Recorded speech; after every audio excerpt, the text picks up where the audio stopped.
Hello and welcome back to Business Matters at the Hindu with me, K. Bharat Kumar. The last few days have seen a lot of excitement in India following the assertion by the Geological Survey of India that there could possibly be lithium reserves in Jammu and Kashmir to the range of about 5.9 million tons is the inferred estimate. What does this mean for India? As we try and figure that out in this episode, we'll touch upon a little bit of science and some business and industry. What is lithium? Lithium is a metal whose density is less than that of water, which means it can float on water.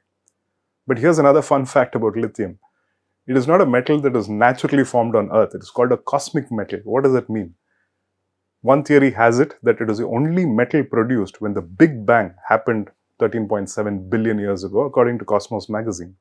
In an article, the magazine says that some scientists believe that when high-energy cosmic rays slam into heavier elements like carbon and oxygen in interstellar space, breaking them up into lighter atoms, lithium could have been formed. In 2020, some scientists discovered that a certain kind of red giant stars could become lithium factories, so to say, towards the end of their lives. Rechargeable lithium-based batteries are the best option currently available for use in electric vehicles. Why is that so? Lithium is a highly reactive metal, which means it can hold a lot of energy. Just for comparison's sake, if you used lead-acid material for a battery, you'd need 6 kg of that material compared with just 1 kg of lithium-based battery to hold the same amount of charge. And lithium can hold charge for a much longer time than the alternatives that we have. For example, if it lies unused, it will lose about 5% of the charge over a period of a month. But compare this with nickel metal hydride, which would lose about 20% of charge lying unused.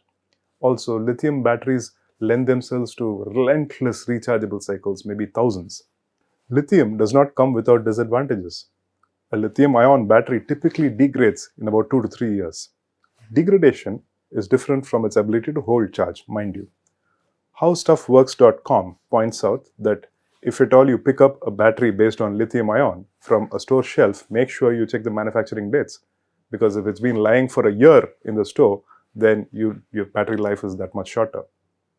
Also, there's no use after having bought the battery to use as little as possible so as to lengthen the battery life. It doesn't work with lithium-ion.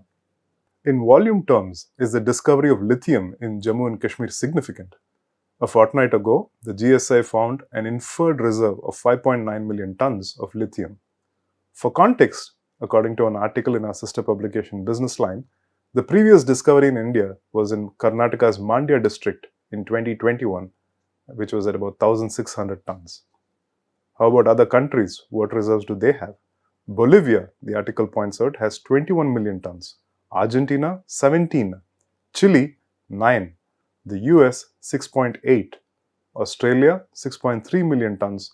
And China, 4.5. But let's not jump the gun here. We still have some ways to go before we can actually mine lithium from Jammu and Kashmir. How long? Best case scenario is about 7 years. Because what the GSI has told us so far was only based on a preliminary survey, which is G3 level survey. Before this was the G4, which was the reconnaissance survey. After this, further exploration would happen and a more refined estimate would come out and then mining could start. Till then, India will have to depend on imports.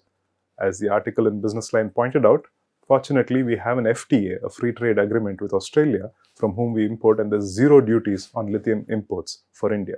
But if at all India ends up mining, say, 5.9 million tons of the reserves found in J&K, why could this be such a big deal for the country? India, like many other nations, has committed to the world that it will go green over a period of time. We have committed to going net zero emissions by 2070. That means we will have to burn less and less of fossil fuels and become more sustainable and so on. Electric vehicles will help us on that journey. Alongside, we also have to start generating electricity, which is more and more relying on renewables such as solar and wind power and less on coal. How does the EV market look for India?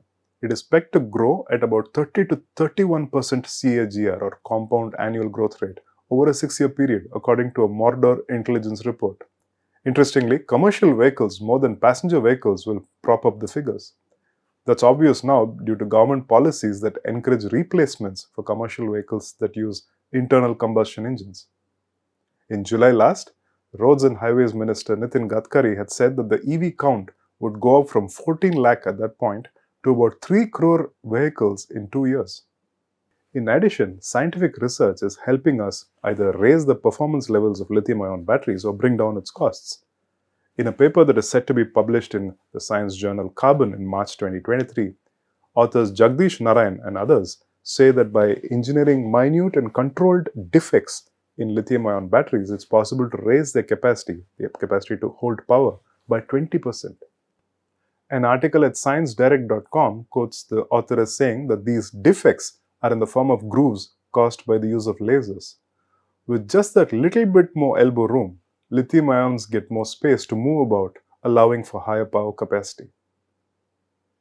Now, all of that brings us to the final and interesting question, which unfortunately has no answer. Is there a thumb rule that states that if you have X million tons of inferred reserves at the G3 level of estimation, then you'll get a certain proportion, definitely, at the mineable stage? Unfortunately, there's no such thumb rule. But what is clear from the estimates that we've seen in Jammu and Kashmir is that we do have far more reserves of lithium than we thought we originally had. And that should propel us on in this journey to go green and sustainable. That's all we have for this week, folks. We'll meet you again next week. Till then, have a lovely time ahead.